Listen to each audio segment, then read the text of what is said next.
నిజంగా చాలా బాధాకరమైన విషయం. వాళ్ళు ఆ క్షణికావేశంలోనో లేకపోతే తెలిసి తెలియని వయసులోనో తెలిసి తెలియక చేసిన తప్పులకి ఈ రోజుకి కూడా కుటుంబానికి దూరంగా ఉండి వాళ్ళు పడుతున్న బాధ. అదేవిధంగా నేను అక్కడ ఉమెన్ జైల్లో చూసిన ఫెసిలిటీస్ కూడా నిజంగా చాలా ఆశ్చర్యం అనిపించింది. At the same time happy కూడా అనిపించింది. అక్కడ కూడా వాళ్ళకి చిన్నపిల్లలు 6 years లోపు వరకు ఉన్న వాళ్ళ తల్లితో ఉండడానికి, అదేవిధంగా లోపల వాళ్ళకి అన్ని కేర్ టేక్ అనమాట. సెర్లక్ దగ్గర నుంచి మిల్క్ దగ్గర నుంచి ప్రతి ఒక్కటి కూడా జైల్ డిపార్ట్మెంట్ నుంచి వాళ్ళకి సపోర్ట్ చేయటం, ఇవన్నీ కూడా చూశాను. వాళ్ళతో కాసేపు ఇంటరాక్ట్ అయ్యాము, వాళ్ళకి ధైర్యం చెప్పొచ్చు.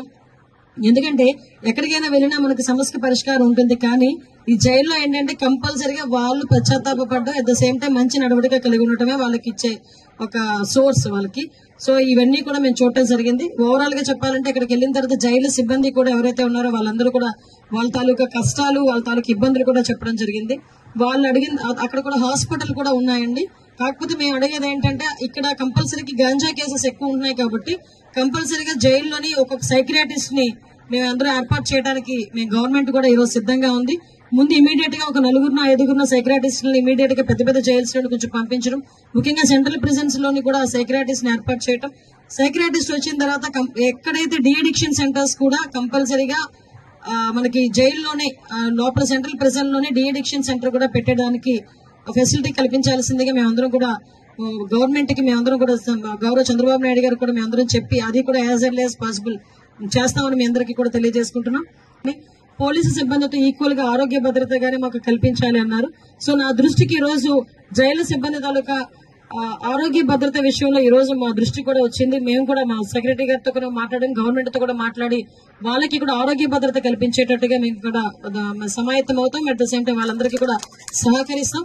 ఎందుకంటే బయట అవుట్ సోర్సింగ్ పనిచేసే వాళ్ళకి ఆరోగ్య భద్రత అంటూ ఇన్ని లాక్స్ అని చెప్పి ఉంటుంది. బట్ విషయం ఏంటంటే ఇంత సర్వీస్ చేస్తూ ఉన్న వీళ్ళకి ఆరోగ్య భద్రత లేకపోవడం నిజంగా ఈ రోజు మా దృష్టికి వచ్చింది. డెఫినెట్ గా మేము దాని మీద సీరియస్ గా తీసుకుని వాళ్ళకి ఆరోగ్య భద్రత కల్పించే దిశలో మేము ముందుకెళ్తామండి.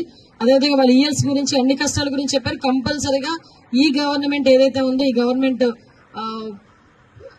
అన్ని పోలీస్ శాఖ విషయంలో జైలు సిబ్బంది గానీ ఫైర్ సిబ్బంది గానీ వీళ్ళందరికీ కూడా ఫెసిలిటీస్ కల్పించి వాళ్ళతో పనిచేయాలనే దృక్పథంతోనే గవర్నమెంట్ కూడా ఉంది.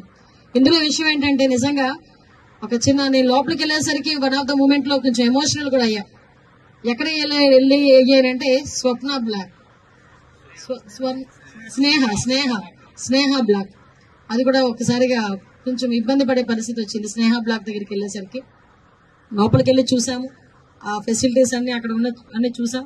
కాకపోతే 53 రోజులు మా నాయకుడు ఏ నేరము చేయకుండా 53 రోజులు ఆ స్నేహ బ్లాక్ లో ఉండడం అన్నది నిజంగా ఆ సిచ్యువేషన్ చూసేసరికి నిజంగా మేమందరం కూడా చాలా ఎమోషనల్ గా ఫీల్ అవ్వాల్సిన పరిస్థితి వచ్చింది. బట్ అదే అంటారు కదా, రోజులు అన్ని ఒకలా ఉండవు. ఈ రోజు అదే బ్లాక్ మేము కూడా విజిటర్స్ కింద వెళ్ళాం.